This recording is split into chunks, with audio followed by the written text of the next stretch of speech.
Hello friends. आज मैं आपको बहुत ही अच्छी एक कथा सुनाने वाला हूँ which is called the magic of Bhagavat.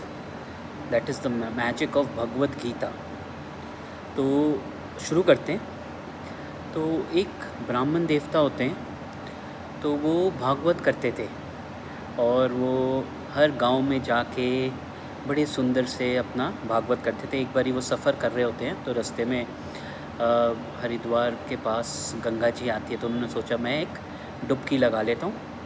तो वहाँ उतरे, उन्होंने डुबकी लगाई और जैसे ही निकले तो उन्होंने देखा उनका एक वो था, पोथा था जिसमें एक किताब, एक जल का वो था, वो सब कोई उठा के ले गया। मैं बोला राम राम वालों को तो छोड़ दिया करो, राम नाम करने वालों को तो बख्श दिया करो। पर बहुत ही प्रेम भाव वाले थे वो, तो उन्होंने भगवान का नाम लेके आगे चल पड़े। अब पास ही में गांव में पहुँचे। अब वहाँ पे उन्होंने देखा कि वहाँ के जो वो है पुरोहित, उन सामने बैठे, तो उन्होंने बोला कि इनसे बोलता हूँ ये भागवत करा ले तो मेरे को कुछ दक्षिणा मिल जाएगी, तो मेरा अच्छे से काम हो जाएगा। तो वो वहाँ गए तो उन्होंने बोला मैं ऐसा बोलता हूँ, मैं काशी से आया।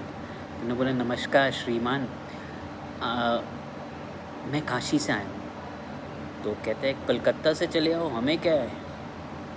तो उन्होंने बोला इसका तो कोई प्रभाव ही नहीं पड़ा। तो उन्हें बड़ा बुरा लगा। तो उन्होंने बोला नहीं नहीं, आप समझे नहीं, हम भागवत करते हैं।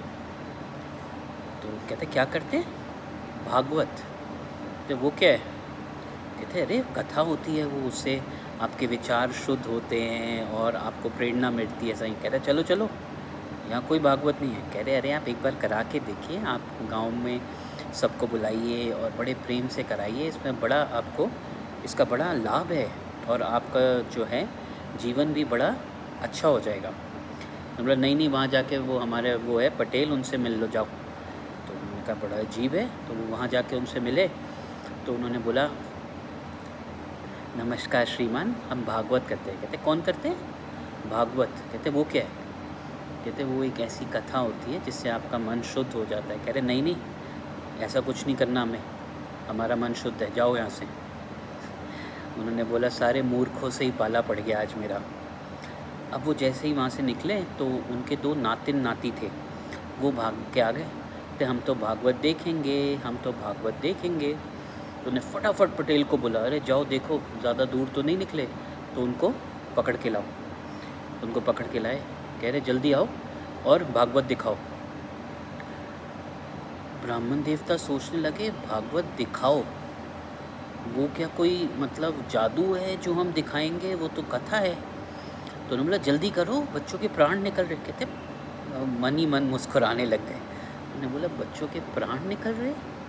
तो उन्होंने ठीक है वहाँ बैठे, उन्होंने अपना थोड़ा पानी छिड़का, थोड़ा शुद्ध किया माहौल, और उन्होंने वहाँ बैठ के भागवत शुरू की। अब धीरे धीरे पहले 2 लोग आए, फिर 4, फिर 6 लोग आ गए। लेकिन जो पुरोहित जी थे वो अपना अंदर चले गए, अपना भोजन करके आराम से 1 घंटे बाद आए। तो उन्होंने कहा अभी भी भागवत चल रही है और सब सुन रहे। तो उन्होंने कहा वो जिस शिला पे भागवत कर रहे थे वो वहीं पे सोते थे। अब उन्हें समझ नहीं आया क्या करे, तो उन्होंने वहीं जहाँ पे वो बैठे थे उनके गोद में सर रख के सो गए। अब सोना तो चलो ठीक है, लेकिन उसके बाद जो उनके खर्राटे, वो बर्दाश्त नहीं हुआ। उन्होंने बोला अरे उठिए उठिए, आप ये क्या कर रहे हैं? कहते हैं जो मुझे थोड़ा बहुत मिलना है इन्हीं से मिलना है, और ये तो मेरी गोद में ही आके सो गए हैं। तो उन्होंने बोला उठिए पुरोहित जी, देखिए कितनी सुंदर भागवत चल रही है। वो नहीं उठे, फिर 2-3 बार फिर धक्का दिया तो उठे, और उन्होंने उठ के एक ज़ोर की उनको मुंह पे तमाचा लगा दिया। अब ब्राह्मण देवता को बहुत गुस्सा आया। उन्होंने बोला बस और नहीं। अब वो उछल के एकदम उनकी छाती पे चढ़ गए। अब बच्चे अंदर से ताली बजाने, अरे अब भागवत शुरू हो रही है, जल्दी आओ जल्दी आओ। अब बच्चों को क्या समझ, वो तो इसको खेल ही समझ रहे थे।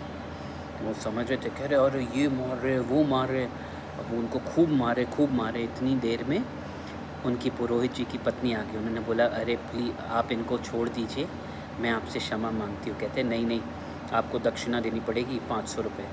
उन्होंने मिला के 1000 रुपये उनको दक्षिणा दी, तब जाके ब्राह्मण देवता उनके ऊपर से उठे। अब जो भागवत का प्रभाव था वो तो हो गया था वहाँ पे, क्योंकि लोग इतना आनंद ले रहे थे जब तक कि पुरोहित जी ने उनको एक तमाचा मारा। तो फिर भी लोगों को इतना अच्छा लगा, उन्होंने इतने भाव से सुना। उसके बाद दक्षिणा लेके ब्राह्मण देवता वहाँ से चले गए और पुरोहित जी ने बोला मुझे क्षमा कर दीजिए कि मैं भागवत की वो समझ नहीं पाया। तो उन्होंने उनको आदर सहित फिर अगले दिन बुलाया और आसपास के सभी गांवों को बुलाया और इतनी सुंदर भागवत कराई, क्योंकि वो अपनी गलती का प्रायश्चित करना चाहते थे। भागवत हर कोई नहीं करा सकता, जिस पे प्रभु की कृपा होती है वही भागवत करा सकता है। तो इतनी सुंदर उन्होंने भागवत कथा कराई, बच्चों को भी अब थोड़ी थोड़ी समझ आई। उन्होंने बोला अच्छा ये भागवत होती है, तो उन्हें बहुत आनंद आया। तो उन्होंने माफ़ी मांगी, उनको दक्षिणा दी, उनका बहुत अच्छा भोजन कराया, उनको बोला कि मुझे क्षमा कर दीजिए। और आज के बाद उन्होंने उनको बोला कि आप जब भी आपका यहाँ लगे तो आपने हमारे यहाँ ही रहना है। तो इस तरीके से ये भागवत का प्रभाव है। इसमें पुरोहित जी या ब्राह्मण देवता ने कुछ नहीं किया। जहाँ पे भागवत कथा होती है वहाँ प्रभु का वास होता है। तो इस कथा से हमें ये सीख मिलती है कि जहाँ पे प्रभु की इच्छा होती है वहाँ हमारी इच्छाओं की कोई वो नहीं है। तो इसलिए हमें सदैव अपनी ज़िंदगी को अच्छे से और प्रभु के स्मरण में करके अपने कार्य करने चाहिए। जय श्री कृष्णा।